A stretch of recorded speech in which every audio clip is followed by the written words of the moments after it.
just kept going from there. Except for like you, I decided to take some time out and serve. Mm-hmm. So Why? Honestly, my mom's not watching, is she? She might be, hopefully. I just wanted to get away.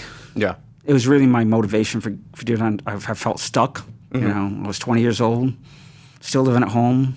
Yeah. Working a dead-end job at May Company. Okay. Someone knocked on the door and said, "Hey, I can send you away from all of this." Yes, please. Where do I sign up?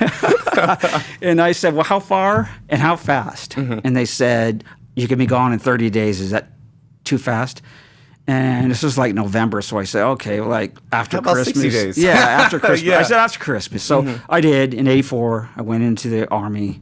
I stayed in for 6 years, and I got back out. As soon as I got back out, I went right back to my pursuit of acting again. Did that itch hit you at all when you were in the Army? I can't say that it ever did because, at that point, I found somebody that I loved. I started to get married. I had a family. Typical military shit. Exactly. Yeah. And so you're consumed with all that, plus trying to keep up with all the stuff that's going on with your commander, all the stuff that you've got to do. Got sent to Germany, was in Air Defense Artillery Unit. My father died. I came back, went up to Fort Irwin for a while, was there until I got out. Mm-hmm. Do you miss it at all? Or did you miss it? I know it's been a little minute.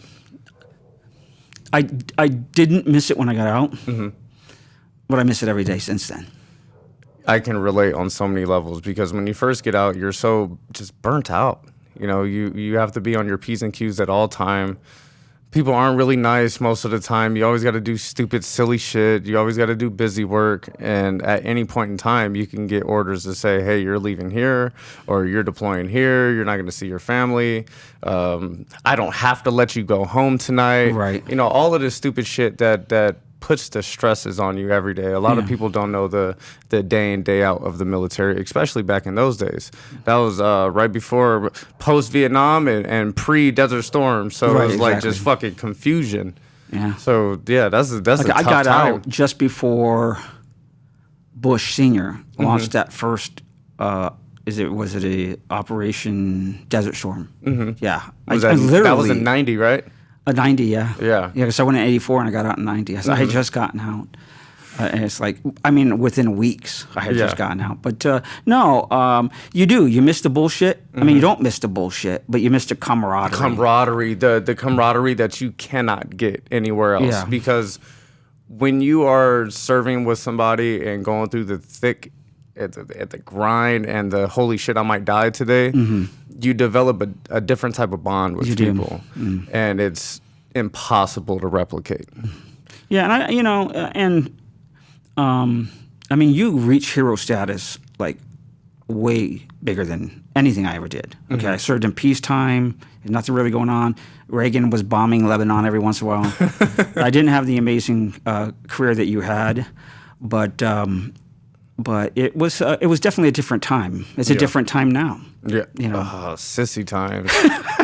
I hate that. Was part of the reason why I started getting out, because I was like, this is getting like really pussified for me. Yeah. And if these are supposed to be my brothers and sisters that are protecting our country, I don't want any fucking part of this anymore, because she can't even pick her fucking rucksack off. Oh, pick it up, I mean. So how can I expect her to save my ass if I'm about to fucking die? That's why my whole perspective of the military changed drastically when I went through, because I got a taste of regular military, regular army, and then I got a taste of special operations. Right. And it's such a drastic difference. It's night and day difference. I felt almost pissed off that the standard of the military was what it was. Yeah. And I don't know. I hope it changes, because it's not fucking video games. No, it's not. A lot of people think it's video games and you get to press restart and shit. But if you're not ready, if you can't even do 5 push-ups, how the fuck are you going to deal with the mental stresses that come with the military? Yeah. or you're deployed and your wife is fucking somebody else. All of that shit that people go through every single day. Yeah. The last thing I should worry about is, hey, can you put on your rucksack and fucking save my ass? Right. No, So it's especially what you did. You know, that was dangerous work. yeah, that was part of the reason talk too about why I got stress. out. When my daughter was born, I said, shit, this isn't worth it anymore. Right. How many near drowning experiences that I've been through, it became the norm. Right. Like, oh shit, I almost died today. Ha ha ha. Right. That's You can do that when you don't have kids. yeah, when you don't have kids, it's like, fuck it, I almost died today. But you got that idea that you're not going home to see someone, or they're not going to see you Yeah. again. It changes. It Yeah. does. You know, Especially kids when mess you're- up your head. You're normal until you have kids, man. Yeah, because nothing else matters anymore. Right. Your life doesn't really matter anymore. Your goals and dreams are put aside, Right. and you just want to see the smile on their faces. No, And I know this is your show, so I'm not going to try to take it over. Or No, anything, hell, but Frank, you're the fucking OG, man. Whatever you want, you can do. but I got to say, what an amazing transformation you had going into acting. Meaning what? I mean, just watching you grow and watching you transition and learning to have these emotions. Like for years, you were like not even allowed to even think about. But now, as an actor, you have to have them. You got to Yeah. go back. You got to have these. You got to have these right at your fingertip. You know, I'm sad today. I'm mad today. I'm laughing today. I just hit the megabucks today. Whatever it is, and you have to have it now. Yeah. You know, and that's what a lot of people don't think. Acting can be tough, very, very tough. Okay, we look at it, you know, all these guys, they look really good at it, looks really easy, but there's a mental toll it takes on people too when you're really digging into somebody's traumatic past. Yeah. And trying to make that real for yourself, you know. Because how much does that linger over, and how much does it become yours now? Yeah. And you think of actors who apparently couldn't balance the two, you know, of Heath Ledger. yes, these very dark characters that they created, and how much these things lingered into their personal lives, you know, and how far do you go to make a character that real? Yeah. You know, we all enjoyed the performances, but at what cost to Heath Ledger, you know? And I can't get into his head. I can't say I know for a fact at least this would, but it appears by all appearances that that's kind of what was going on. Yeah.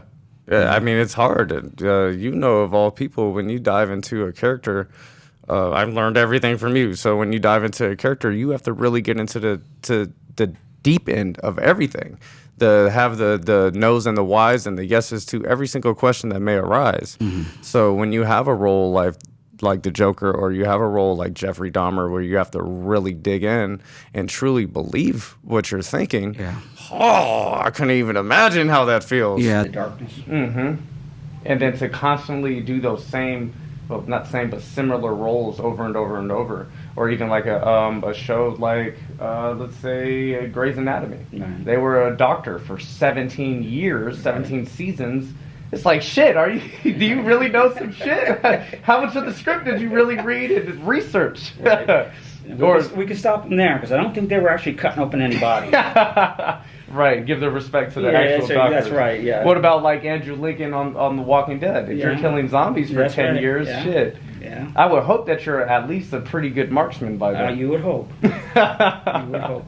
You know, anything like Dexter, any of these things where your character has a very bizarre dark side to him. Yeah. I think that's the part of acting that, you know, I think we enjoy watching that, but we don't realize a lot of times as the audience how hard it is to get there. But you came in to school, DreamTraxx, and you wanted to get your acting done. And you know, I'm not an easy coach to. Perfect for me, though. Okay. Perfect for me. I can be very hard. Yeah. But, you know, you never backed out of it. Mhm. You always pressed on, you know. And you had some of the best performances at times than anybody else in the class.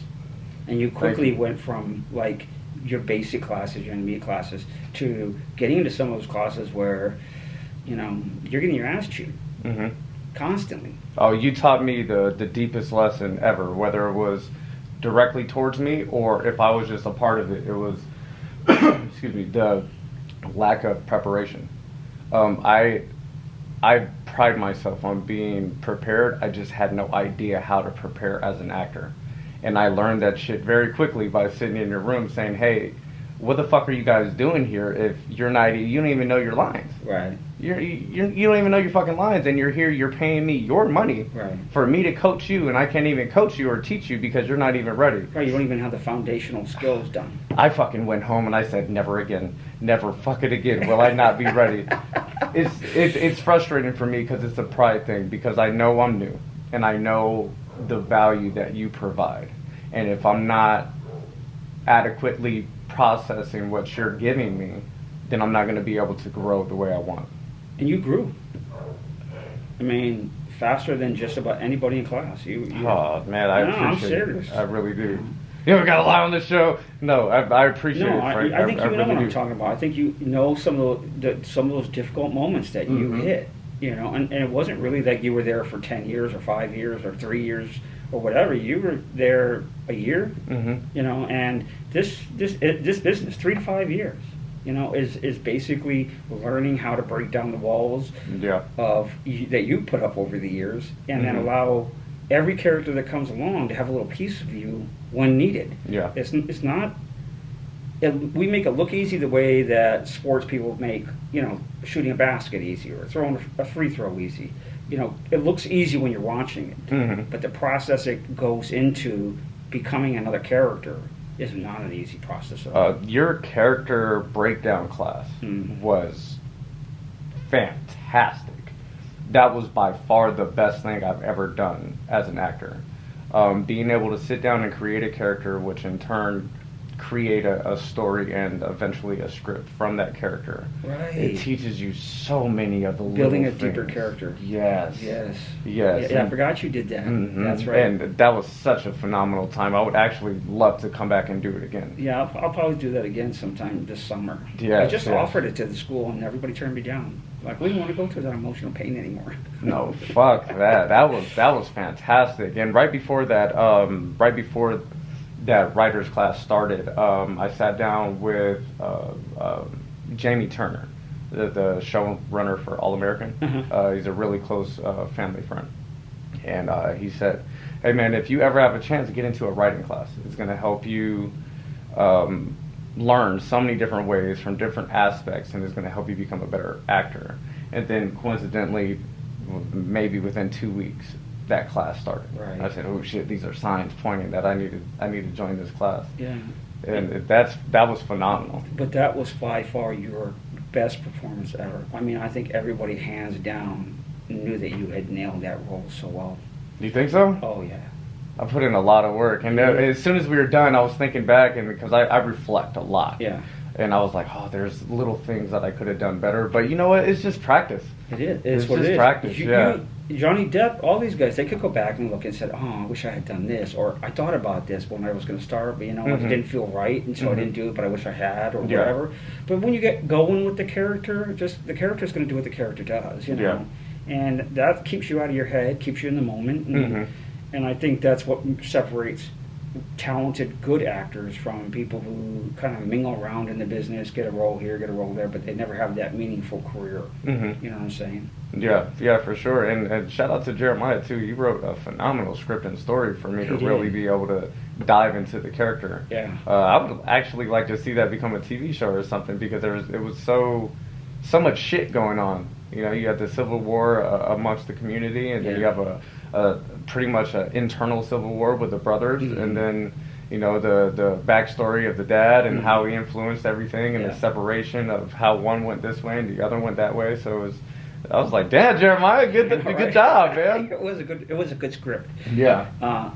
You know, kind of apocalyptic, right? Was it? Yes. But it was very deep in the betrayal levels between the two brothers and the directions they went. Yeah. And it's not an easy. Actually, it's not a really easy class to go to, even if you're going to like a standard writing class, because you're writing this from a period that you told me you were going to start to where you're going to finish. But then I step in to say, you're going to write scene 1 from this age to this age, scene 2 from this age to this age, scene 3 from this period to this period. So now you're going to be like, oh crap. Now I got to shift. Yeah, you got to shift. Constantly shifting and growing with the character. You don't get to stay in the character as one person. You're going to be this character at 15, then you're going to turn around and be this character at 32, and maybe this character again at 45, and you're going to take with you all of that character learned and became through those years to become what they were the next time the very next time I say action, just 2 seconds later you're going again, same character. But as we know, being a little bit older, you change so much in life. You do. That to be able to shift like that, you have to, one, really know your character and be in the story and just in the present. But yeah, that's fun. That's the shit that makes me excited. Right. it's good, and you did. You threw yourself into it. It had a really good. I think it fit you well. Yeah, I think so too. Yeah, so I could totally see you being cast as something like that in a movie. Either way, I could see you play the guy that's not repentant, but I could also see you play the softer side where you're fighting for the good. Yeah. And you're like looking at your brother going, what the fuck are you doing? Exactly. Yeah. We're not supposed to be doing that, man. Come back over here. Right. But then could flip it and say, I love you and I miss you, but I'll fuck you up right now if I have to. Right. So, yeah. I want to show my comedic side a little bit. Oh. I'm a funny guy, Frank. I know that. I'm a funny guy. That's one of the hardest things that I'm learning is how to be my normal funny self in a role. How do I bring that and mingle them together? Yeah. And that's what I'm currently trying to learn. Yeah, I bet you'll get there. Oh, I came into this journey knowing that this is what I want to do for the rest of my life, so I'm not in a rush at all. Yeah. I know it's going to take time. Yeah. So it's fun. I like to sit down and appreciate the little wins. A good audition, even if I don't get the role, if I feel like I fucking just crushed it, I'm going to celebrate a little bit because I feel like as people we forget to do that sometimes. Yeah, it's easy to go to the negative and say, hey, I missed the last 5 auditions I went to. But you have no idea why you missed it. Mm-hmm. You were an inch too tall, you were an inch too short, you were a pound too heavy, you were a pound too light. Who knows? Mm-hmm. Somebody out there who knows what they want is looking at everybody and saying, here are the people who have good talent, but this is the one that looks like what I need. Yeah. And that person is going to go on there, and your turn's going to come. Mm-hmm. It's when you're in the business and you're not seeing a lot of callbacks, when you're going out on things and you're doing this for a while and nobody's calling you back. Mm-hmm. Then you kind of have to look at yourself and say, hey, what am I doing wrong, exactly. or how do I prepare different, or how do I take a bigger step, a bigger leap, and really let myself go? Right. I heard advice maybe 3 months ago that kind of changed my perspective. They said go into every audition as if you're not going to get the role. Right. And just fucking do what you want. Do how you see that character doing the role. Yeah. And that's helped me out a lot. To just let loose. Well, you can imagine most people beat themselves out of the role. They go in there with a negative attitude or negative mindset, and thinking, I'm not going to get it anyway. Mm-hmm. Some people think they're going to come to class. Yeah. I've been doing this for 6 months. Nothing's happened. Mm-hmm. Why should I break down a scene? Why should I memorize my lines the way? I'll just wing it when I get there. He's not going to know. But that's not true. Oh, that's not true at all. And that's what my dumb ass thought for a while, too. I was like, man, I'll get it when I get there. Honestly, for a little while going to your class, I didn't even know the scripts were available before the class. What? Yeah, nobody told me. That's nice. So it was like 2 months I was showing up and I was just winging it every time. And I was like, fuck, how are these guys so prepared and know the lines already? I just got it 5 minutes ago. Right. So nobody told you could get them online. Yeah. So I ended up asking Shamel. He was like, yeah, man, you fucking here. I was like, oh my God, this is why you guys are so prepared. Yeah. But it probably did you well. I mean, it probably forced you in a position of really having to focus. Mm-hmm. To cold read every single time. Right, exactly. Yeah, and then I have you hounding me down. I'm like, fuck. He's really looking at me right now. Like, well, you should have told me. I would have had absolutely no compassion on you. All right, so Frank, you did 6 years in the military. You got out right before Desert Storm, and you said you jumped right back in the movies. Yeah, I went to college, okay. And started getting my degree. And while I was doing that, I got a degree in electronic technologies and computer science. Okay. Okay, and so, but back in those days, you're talking about the 8085, the 8088. these were the computers that were out there. Yeah, So pretty turn it bad on. time. Go make your coffee. Go eat your breakfast. Maybe before you get back, it'll actually come up. And they had the monochrome screens. You could get in that amber color, or that green color, or that white color. So not a whole lot of interest in that. But as DOS grew, then I really started becoming very interested. I found you could do a lot of things with DOS. You couldn't do it basic. And then Norton Commander. I don't know if I don't know. Norton okay, Commander. so Norton back in the 90s, Norton Commander came out, and it would speed some of the stuff up. You could write scripts for it, and it was a pretty amazing. So I went to work in the mailing business, and then printing and mailing business, and then I came to Vegas in '91. What made you want to move here? Money. Opportunity. I was living in California. Oh, it was just too barely expensive. making it. Yeah. And Vegas was cheap as shit back then. Yeah, it was cheap as shit. But Yeah. I bought my first house. It was like $80,000, half an acre of land. Good for you. And raised my family, and I was working hard. I was, it had that same mental thought that the military puts in you. You go out there, you do your job. Done. That's it. Yeah. You do the job, and was probably not as home as often as I wanted to be, but my kids got a little bit older. My wife and I separated, and I'm like, why am I not doing what I want to do? Why am I not making myself happy by performing? It's what I want to do. Yeah. And I really thought I wanted to go back in front of the camera, and I jumped out there as much as I can. And it's weird because this opportunity came that the guy that was teaching me was dying of cancer, and he was trying to find somebody to keep his school open. Keep his school open. So he's trying to find somebody who could carry on. Yeah. And so he was telling me about this, and somehow I got it now. And with two other people, two wonderful actors, started this up, and one of them really didn't want to run the school, didn't want to be part of that, and then things happened between me and the other person, made it so I had to make some changes, and I had then got the opportunity to start producing. How did that come about? Just meeting the right people? It is the weirdest thing how it happened. I literally I was going to shut the doors of the school. I was done with this. And a friend of mine said, hey, listen, since we're shutting down school, why don't we take the people who are loyal to us and let's make a movie with them. They don't have a very good movie. Let's just do something with them. And so I said, okay. And he goes, all right, so how are we going to get money? And so I started calling people, and before you know it, we had a movie completely financed with Tom Arnold in one of the lead roles. From this little thing that we sat down and talked about, and it was a tough learning process for me. I had some really good people to help me that came in and were like, okay, this is and not only was it like this big film I was doing, but now we were now doing it under a SAG contract, so now I had to learn all of that.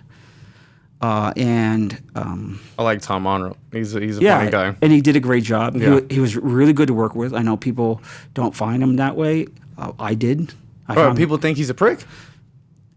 You hear He seems things. a little sarcastic. Yeah, but everybody, when you have a sense of humor, and that's how you kind of joke around. Yeah, people don't take it well. Right. They don't. Yeah. So they think they're. But I thought he was People do really that with me all the wonderful, time. really easy to work with. Yeah.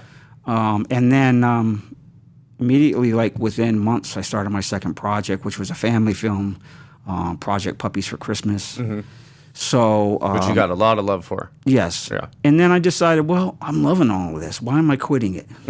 And so I decided to keep it open, keep doing this. And that was what year? That was 2016. Okay. And then obviously, kind of went through the next couple of years growing the company, and then COVID hit. And That's then unfortunate. Yeah, it was. How the hell did you survive during COVID? Well, here's what I did. I didn't have any classes during COVID in person. So what I did virtual. is I did all online courses, and I gave them away for free. Oh. So I did like a year and a half of things for free. And then when it started kind of ease up and the masks started coming, then I got another place where I started all over again. Okay.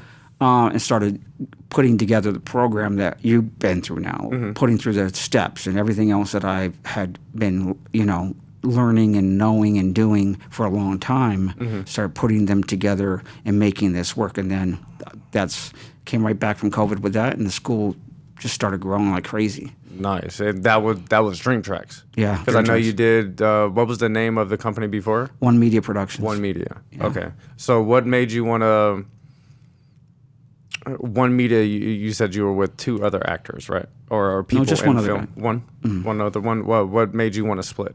You guys, after COVID, didn't want to continue together? No, it wasn't that. It was that person wanted to continue in film production, and I wanted to continue in film education. Okay. So it was just a mutual split. Okay, and so they went their way. I got DreamTraxx going, and then started putting together the curriculum it now has. And it didn't take long to just really start to boom. Do you feel like it's a small community now and in the past in Las Vegas in terms of acting? Yes, it's really small here. It's small everywhere. Yeah, what other studios are out here that are pretty prominent? I know Abby Ray has a pretty established...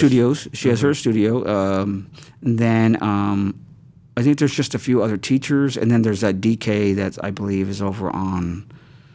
that meets on Sundays.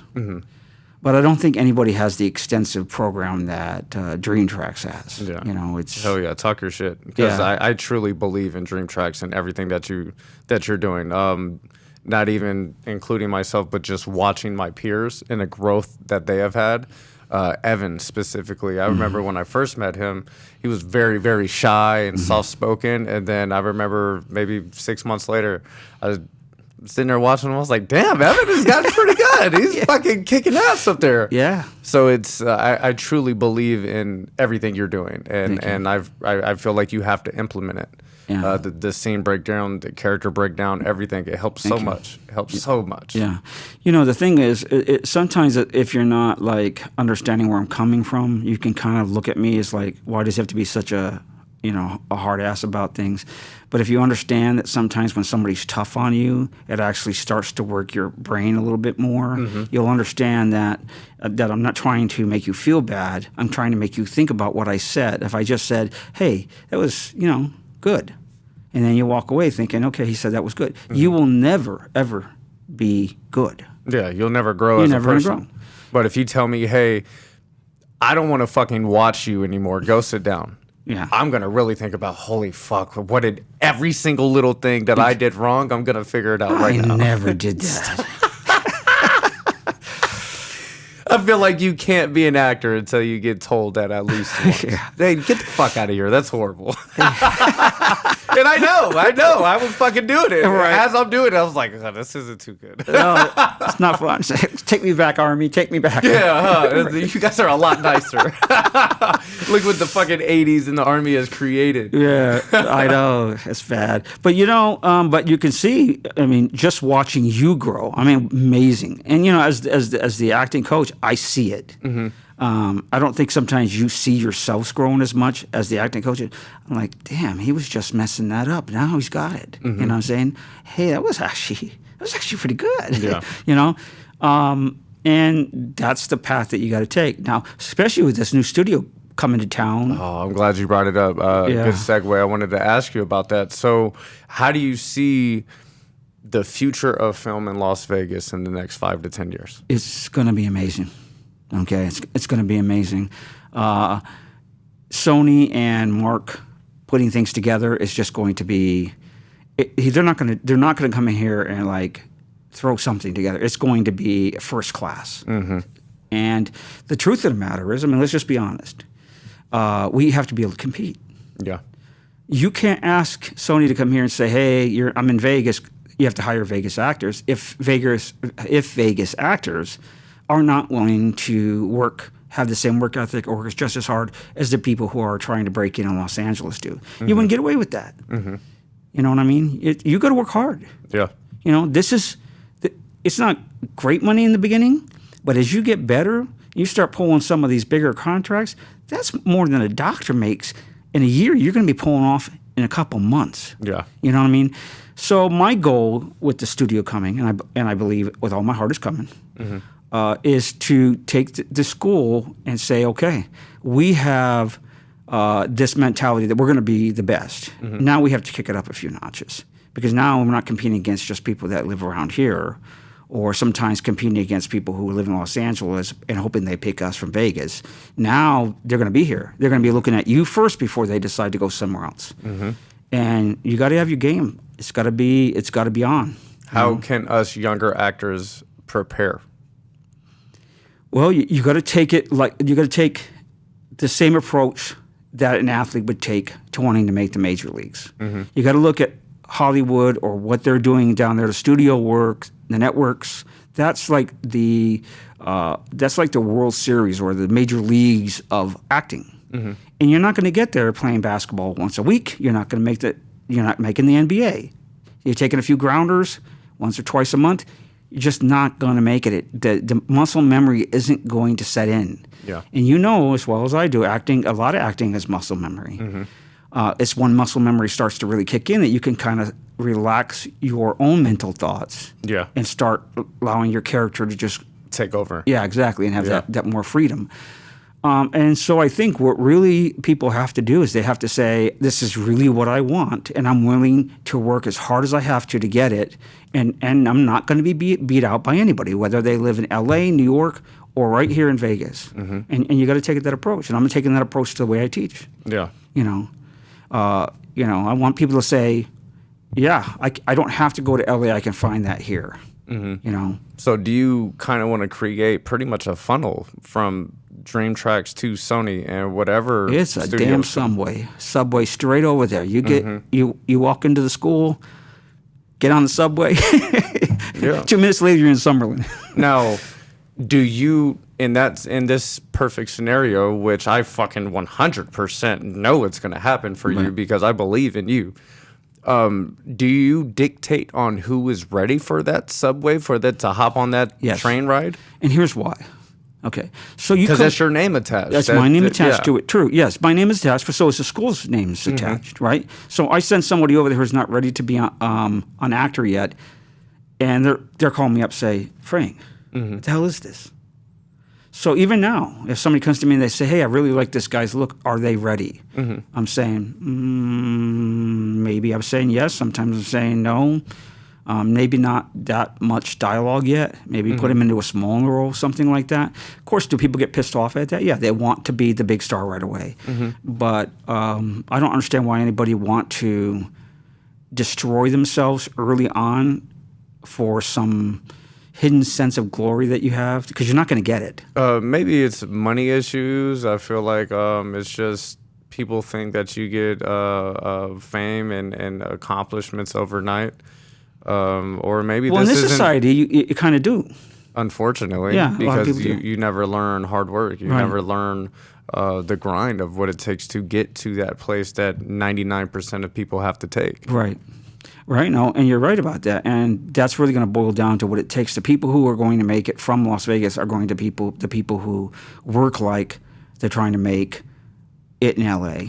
Yeah. Or Sony will just go to L.A. and get them. I mean, shit, they got the funds to do it. They can do it. It's only, 200 miles, 280 miles. I don't know what exactly it is. Yeah. But, it's not very far. You throw them on an airplane, and they're here 45 minutes later. But there are those things that the studio is going to want to avoid. Per diem, travel expenses, hotels, all those things that they're going to have to try to, they're going to want to avoid. That gives us that advantage. Now, we need to step in there and say, okay, here we are. This is why you don't need to outsource. Right. Let me show you why. And I kind of feel like that's the journey I'm on right now is I don't want handouts from anyone. Right. Let me show you why I'm deserving of this. Yes. From my hard work or what I'm willing to sacrifice to what I'm willing to put into it, and I will show you. Yes, and I absolutely believe that about you, and I know that you would. the thing is sometimes you just have to have somebody who's already there, kind of like say, hey, let's let this guy in the door and see what he can do. That sort of stuff has to go on. Well, that's the opportunity. The opportunity, handouts meaning, hey, here's this role. Oh, yeah. Nope, I don't want that. Yeah. Let me audition. Let me earn everything. But if you want to open up the fucking door, I'm going to walk my ass right up in there and act like I fucking own the place. Right. But yes, I'm just, I don't know. I guess I'm a little old school or just a fucking man when it comes to that. I don't need anybody to hold my hand. I can guarantee you right now that, even some of the best stars are not able to get their kids working like that. You have to show talent. You have to put in the work. Maybe they can give you an opportunity, but there's a nepotism in the business course. Nepotism everywhere, but that's not going to keep you in the business. The investor's not going to say, "Well, great, your dad is Brad Pitt, we're coming in the movies. It bombed 3 times in a row. Yeah. Oh, wow, yeah. So, anyway, thank you. You know what I'm saying? The investor, it's about money. Your time. Yeah, that's exactly right. Yeah, at the end of the day, like you said, it's about money. So it is. You need to hold your weight. Yeah, you got to hold your weight. Yeah, and. I've been very fortunate. I've seen people go on and do some successful things, and they let's talk about that. Yeah, they come one back. of your students was just in Thanksgiving. They were, yes, one of the leads. Pretty badass, horror slasher. It was a little different. It was a little intense. Immediately, the scene in the grocery store with the broken wrist. With the broken wrist, and the lady got ran over with the shopping cart. I was like, holy shit, this is my kind of movie. But yes, what's his name? Jalen Thomas Brooks. He actually was the guy that had the broken wrist inside the supermarket. The pitcher. Yeah. But he got that by going on and being on Henry Danger. And then he got some roles on Supergirl. And then he was on The Rebels. And then he was on Walker. And then he was on Animal Kingdom. Everybody, you got to take those steps. Yeah. Very, very... very rarely does somebody step into this business and walk right out and say, hey, you have to be so amazingly naturally talented. And, I hear about people being, they did sports for a little while and then they were like already on the way to the majors or on their way to professional. But that's not most of us. Yeah, it's not. That's freak of nature, exactly. 1 in a billion or 1 in every, 200 million type shit. Most of us have to work our ass off. That's right. We have to. We're not really too special or too fancy. No. We have to work hard. Yeah, we do. And acting has to be something that's inside you to a point where you want to do it so bad that you're willing to take all the no's, you're willing to wait it out, you're willing to understand that you got to wait for your opportunity, and you got to grab them when you can. But if you got an opportunity to be in something, and you say, well, I was going to go drinking with my buddies that weekend. Hell no. Well, you don't want it. That person doesn't want it. They don't want it. Yeah. They don't want it. It's because you just took your competition and pushed them ahead of you and said, hey. For a beer. Yeah, for a beer. Oh my gosh, you must not want it that bad. Yeah, you booked that role. You can have all the beer parties you want after that. But go take care of business. You did the hard part of getting the role. Now you get to go have fun. Right. You get to go be in front of the camera and they're watching you perform. Yeah. I feel like that's what we do it for, right? That is the fun part. Right, it is. The auditioning and the going to school, all of that is practice. It's practice. And then when we're actually on set, that's when we get to go to the game and have fun. That's right. And then you go to the theater to watch yourself, and your head's 30 feet high, and you're like, oh my gosh. I look like shit. Oh, why did I look like that? Say that. Fuck. I know my very first role, this is before meeting you, I followed the script to the T. I bet you did. And oh my God, it was fucking one part. Every time I see it, I cringe so bad. But it's all good. It's learning, right? Yeah. I mean, I watch actors who are famous now, and they're some of their first roles, and I'm like, oh my gosh. How did he ever get called back in, or she get called back in, you know what I mean? But it's perseverance. Yeah. You know what I'm saying? Nobody comes into this business 100% ready. You got to learn.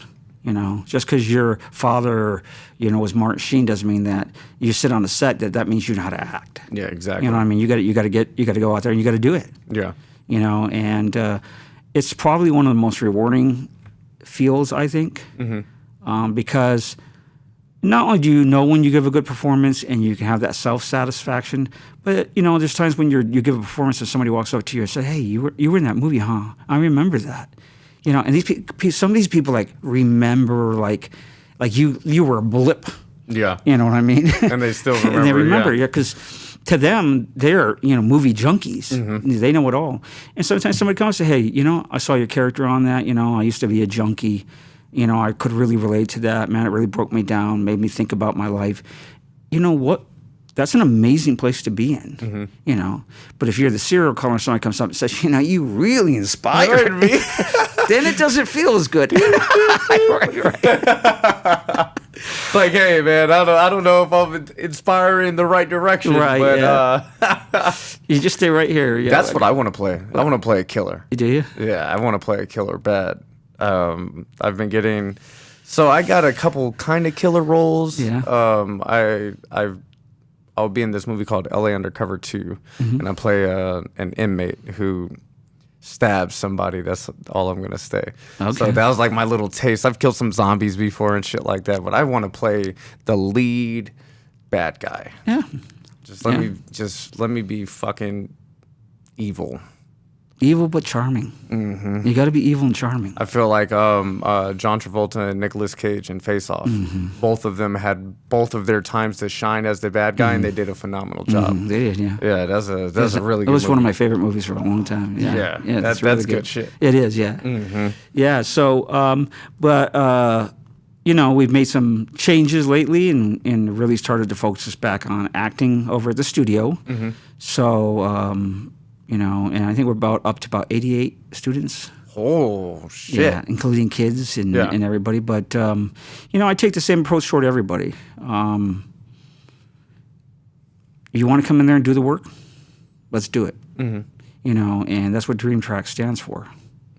So right now, we're DreamTraxx Studios, because we're expanding to do some different stuff. And I think when you were there, it was still DreamTraxx Acting Academy. So we've now changed our names to DreamTraxx Studios. That's our website and everything like that. We're getting involved with some different production companies, giving the students some really great opportunities. A production company just came up here, Emmy award-winning company, and they've been hiring DreamTraxx actors left and right. And I'm very grateful for that. But I also know that the people who are getting hired are the people who put in the work. These guys are not going to just hire people to be in a movie. They have turned actors down. Yeah. That go to my school. Because the actor didn't get there. Okay, you didn't get there. You got to brush it off. You can't. In this business, you almost have to have a bad memory, or it'll haunt you. So for sure, and then to decipher when people like you and when they don't. There's a lot of tomfoolery that goes on in this industry, so it's hard to truly believe who are just gassing you up and bullshitting you, and who truly believe in you, and who's actually telling you the truth. Right. That's something that I struggled with a little bit. If people really like me or if they didn't, it wasn't going to impact me either way. Right. I was going to continue to do what I'm doing now and what I'm going to continue doing. But that is something that I have struggled with. I think the best way to decipher that is if you feel you're being bullshitted, you probably are. Yeah. And if people aren't being honest with you, they're not returning your phone calls, or not doing this, or not doing that. Those are generally the traits of somebody who is playing a game with you, or they're talking big and they don't really have an ability to make it happen. And and that's not every case. I mean, I've had cases where I thought everything was together, and I thought, okay, I'm ready, and then something falls up, something falls through, and you don't have it. But if that's your motto, the way that you work, your modus operandus, if you will, then you just have to look at that. You never come through. You don't go to your meetings. You cancel on me all the time. Whatever that is, then you say, okay, you just told me who you are, and I believe you. And I had to learn that in the business too. And I always had that, that little thought in the back of my head, like, okay, there's just something off about this project. It's not. It's for as far along as they say it is. It's not it's not what I know it should be at this point. Then I'm like, okay, I'm stepping away. Yeah. You know what I'm saying? I'm not doing anything with that. Especially with your experience, I'm sure you could spot shit out really quickly. No, you'd be surprised. There's some really good bullshitters out there. Yeah, for sure. You know, sometimes you want to hear what you want to hear. Yeah. You know, so no, I'm assuming as everyone else. You know, sometimes somebody comes in, they look like they have it, they talk like they have it, you think they have it, and they ain't got shit.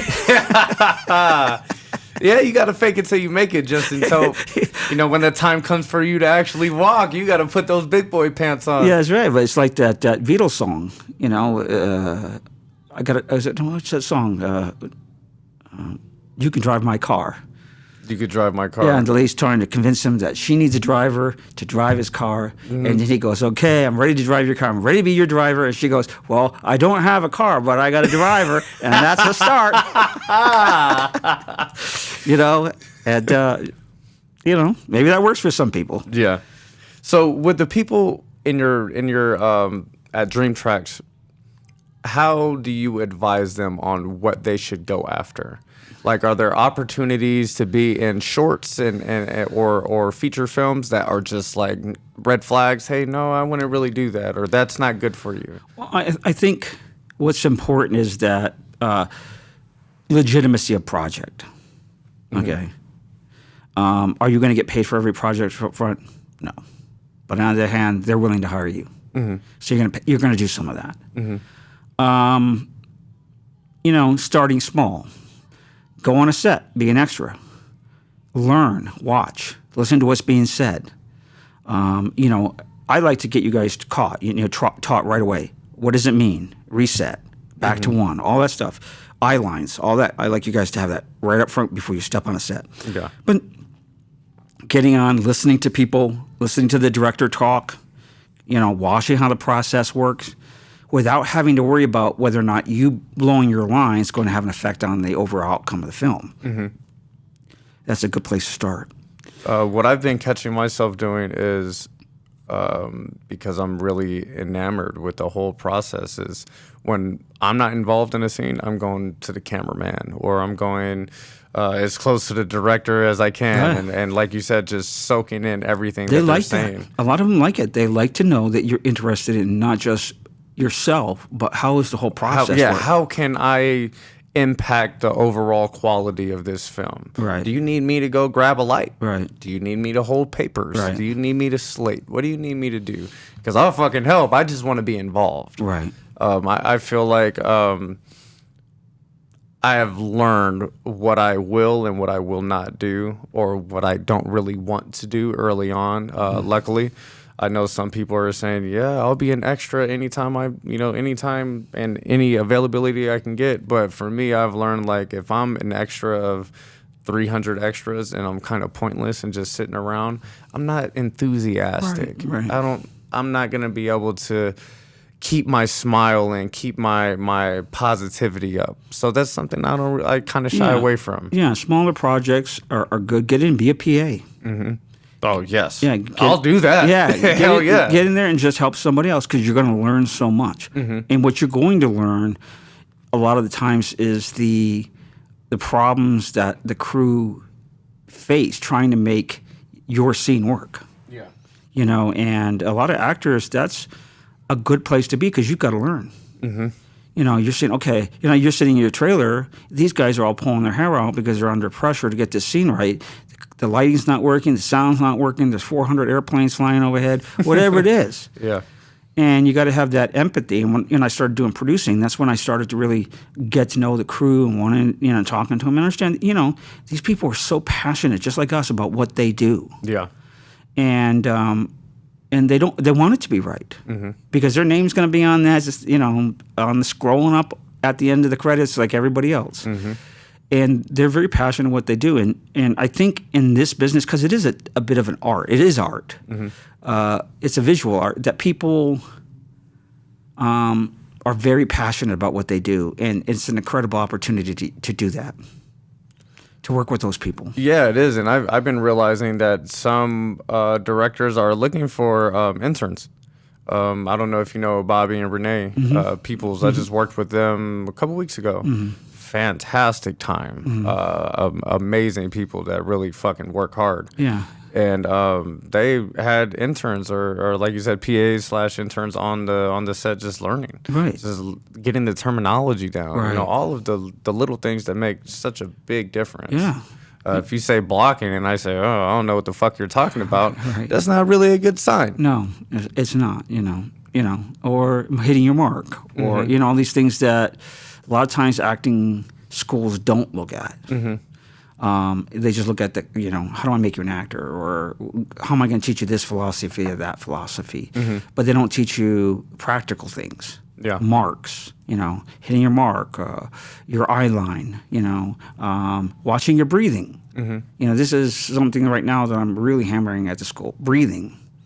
You gotta regulate your breathing. You can't be going,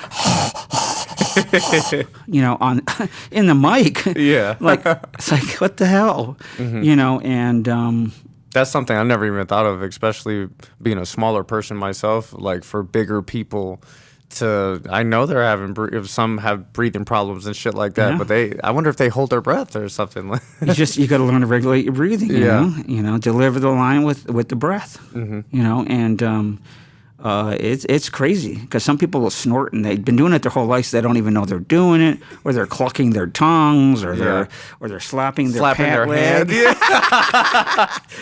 That was my worst euro I asked for a while about that. Slapping my leg. So, but it's things we do every day that if there wasn't a camera and a mic sitting there listening be to a problem it wouldn't at be a problem, all. right? But the sound guy's going, seriously, dude. Oh. It was perfect till you slapped your fucking leg, Levi. Right. Right. And also that, teaching actors, know your place. You don't call cut. You don't call cut. You don't know what the director's seeing and what they can use. You only know that you messed up the line. Yeah. If they didn't, if they wanted to call cut, they'd call cut.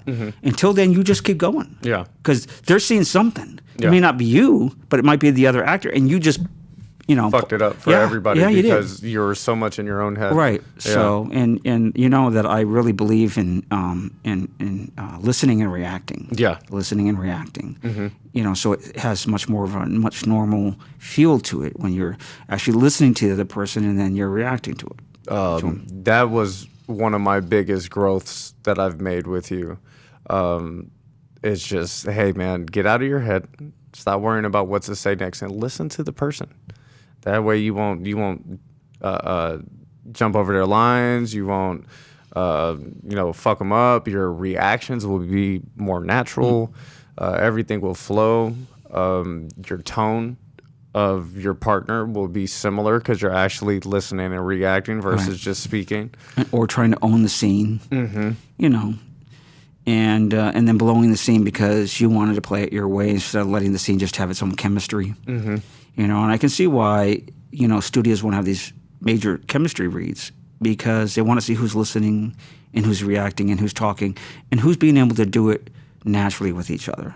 Yeah. And if you're just sitting on your lines waiting for your cue, which is somebody else's line, you got to step on other people's lines, you're not going to say it right, you're going to mess it up, and then you're going to hate yourself, you're going to feel very embarrassed. It's just better to listen and play it out. Yeah, and it's so much easier said than done, because for a long time, I guess that comes with preparation too. If you're prepared and you know the lines front and back, who gives a fuck what they say? Right. Because you know where the story is going. You know what you're supposed to say, so even if they alter a little bit, you can alter a little bit. Right, and not only that, but you got your lines down, and you're not having to worry about that. So you can be in the moment, in the scene. Also, if this person reacts in a way that you weren't expecting, then you can just alter the way that you react, which is probably what you were just saying. Yeah, sorry about that. I just did a role as a robber in a movie called Jadis. That's going to be coming out later this year. And that was hands down, I believe, my best performance because I was so in the moment. There were a bunch of extras that were involved, about 5 extras that were involved, and they would react. Like one lady, she just kept laughing. I'm robbing her, and she just kept laughing because that's just how she is. Yeah. And I reacted to her laugh. Right. And I don't know. It's just it works. It's a fun journey. Yeah, it's a fun journey. A lot better than just getting mad because somebody's laughing. It's like, you can. What the fuck are you laughing for? Exactly. Huh? That makes the scene work, though, right? Put your fucking hands up. Right. So I like that. I like to be able to play off of people's mistakes, if you will. Yeah. It's so many of the little things that you learn. Yeah. And I'm very thankful and fortunate to have you in the beginning, where you really appreciate made a that. lasting imprint on my journey as an actor. Good. Not the end either. I will be back I'll be back down there to get my ass chewed out some more. Yeah, I'm only getting worse with old age, you know. I bet. The hearing's going. The pain. And, yeah. Oh, you know. Get I'm up fucking off that sitting chair. here for 2 hours. My back hurts, and you guys fucking suck. Don't know your lines. Right. Get the fuck out of here. Yeah. What about the grilling? Did you ever go through the grilling? Your grilling? Yeah. Oh, yeah. You know what I'm for talking sure. about when you're up there with somebody else, and I'm asking you, you know, where are you? Oh, yeah. I'm for at the sure. golf course. What golf course? You did that to me early on, and I didn't know what the fuck you were talking about. I was like, I'm in DreamTraxx right now. You definitely didn't know what being in the moment meant, did you? Nope. I didn't know shit. Where are you? You can't tell. I'm at your school, Frank. Right. What do you mean? Where I'm am I? talking about the alternate universe that we're in. Oh, yeah, I'm in a coffee shop. Right. Well, in a way, that is true. You know, if the scene says you're in a coffee shop, you're in a coffee shop. Yeah. You know what I mean? There's that one ghost scene that we did, you know, where they're in a coffee shop. Ghost scene. Are you talking what ghost scene? It was a ghost scene that we did. Maybe you weren't there. I wasn't there for that one. I Okay. know what you're talking about, though, now. Okay. Yeah, I remember. The guy's a newbie ghost, and he's trying to work a way around through the ghost, and he sits down. The lady's like, "What are you doing? What are you doing? You can't just walk through people." You know what I'm saying? And it's a great scene, and it's one of those ones where I'm sorry we didn't get to do it, but it teaches you a lot about being in the moment because it's so much going on even before you say a word of, you know, avoiding this person, stepping over that person, you know, actually cutting through somebody and they have this reaction like, whoa, what was that? What was that feeling? Right. Yeah. And then you sit down, right? And it's a great scene. I'm really happy with everybody that goes to school. I'm really happy with the choices they make. I feel like most people who are there, for the most part, are serious. If you're not, you're sadistic. But we got a really good system going on with, you know, Sam taking the beginners and getting them, you know, into that breakdown. First thing, that's it. You got to know that breakdown, and then moving to Jeremiah and getting some of that early instruction that's going on now. You know, and Jeremiah's, you know, okay, this is it. You know, you don't want to go to Frank not thinking these things out At all, you don't. Right. And then, you know, I have my Tuesday class, which is open to everybody, and then getting in there. But if you don't know your stuff, you're going to be awfully embarrassed because when I start saying, "Oh, what's your character? Who's your character? What's your character? What is it? What do they want? Why are they even in this scene?" You're going to be going, Huh? Yeah. What is that? Why do I have to know all that? So, but I appreciate you having me on the show. Yeah, for sure. How do I put this? What is your favorite part of making movies? Is it being in front of the camera, behind the camera, producing, casting? What is your favorite role? Wow, what a great question. Teaching others how to be actors is my favorite thing to do. Yeah. Why? Because then I get to share in your dream. You know, it's the same dream. That's a fucking awesome answer. Yeah, I mean, I had the same dream. Yeah. You know, that's not my dream anymore.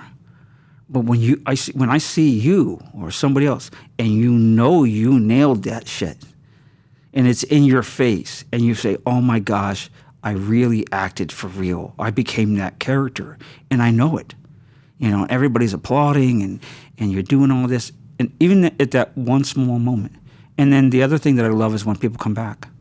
You know, Michael came back, or Jalen comes back, and now Ivan's got his movie coming out in a couple of months for Brad Pitt's Plan B Productions. Nice. We're anxious to see that come out, but he did Night Swim with Blumhouse back in January. That came out, And you see all these things, and we go watch it, and it's like, you don't usually get to go watch a movie and know the people in it. Yeah. At that level. And then when you go see that, it's just a sense of satisfaction that, it's really hard to replace. Does like your journey with them flash through your mind as you're watching the movie? Like I remember when they did this, and look at them now. Yes, all the time. Yeah. And a lot of them will come back and say, I remember when he was yelling at me. Yeah. When I couldn't get it, Mm-hmm. and I was saying, bring your energy up. I didn't know what that meant. Yeah. He just kept hammering me with it. And then finally it clicked, and I knew what that meant. Mm-hmm. It wasn't yelling louder. It's bringing Right. some fucking energy. Right. Mm-hmm. And you can only get that when you get it. Yeah. You know what I'm saying? There's nothing I can do or say that's going to make you understand that any faster. I truly feel like I'm in the middle of going from I don't really know what the fuck is going on to it's starting to make sense. Right. And it is a tremendous feeling because, like you said, acting is not easy whatsoever. You have to constantly hammer at it. And I'm in a position where I understand my journey is going to be unorthodox. Right. I'm a single father, and I have to pay the bills. Right. So I don't have the time as the next person does. Right. But I got my motherfucking Meisner book that I'm listening to. I'm going back and I'm jotting down my notes and I'm living in the moment and listening to what that man has to say. Yeah. Or I'm talking to people at this table and I'm picking their brain. Right. Oh, hey, when you go into this situation, what Right. do you think? Right. Or when you prepare for this, what do you go through? What goes through your mind? Right. When you are about to film a scene for X, Y, and Z, what are you thinking about? How are you expressing these emotions or drawing these emotions out? Right. Are you listening to music? Are you bringing out a past experience? Or is it an experience that the character may have had that you are now imprinted in your mind and you're thinking about? Right. Changing this podcast up has helped me out so much because I get to sit down and I talk to people like yourself who I can gain inspiration from or get reassurance or have my questions answered or any of that. And for that, I thank you, Frank. I truly, truly hold you to a very high standard. Well, thank you. I'm Hopefully I very, won't let you very down. thankful for you. I appreciate that. Yes, most definitely. And I hope this isn't the last time we have you on Talksmackwithmac. It better not be. I would absolutely love anytime your students have a movie that comes out, if you want to come talk about it or they talk about it or anything like that. Well, Ivan's movie's coming out, so when it comes out, let's have him come in here with me and we can discuss it. Hell yeah. I would absolutely love that. Okay. But that sums it up for this episode of Talksmack with Mac. Everybody, Frank Parillo, make sure you reach out. If you're in Las Vegas and you are interested in acting, go to DreamTraxx. This is one of the most inspiring and amazing people I've ever met in my life. And Frank will get you prepared or you're going to have a hard fucking time with him. But also, before I forget, Frank, anytime I have somebody get on the podcast for the first time, I give you the opportunity to talk to the camera and let my fans know anything that you have coming or social medias or anything that you haven't discussed. This is your time now. You can follow us on social media. We're on Instagram, Facebook. It's DreamTraxx Studios, www.dreamtraxstudios.com. Or you can call the office, 702-829-4104. I think if you're really serious about your acting career, it's something that you want to do and you're not afraid of putting in the hard work, then I think, you might enjoy checking us out. We give out a free class. The first time, just so that you can come and check it out and say, I don't want nothing to do with that guy. Or, you might say, hey, I kind of like what this guy is saying. Mm-hmm. And let's take the journey together. Yes. Take that journey with Frank, man. Frank, you're amazing at what you do. I truly, truly, truly, like from the bottom of my heart, I'm thankful for you. But I appreciate it. I appreciate you guys. We're out.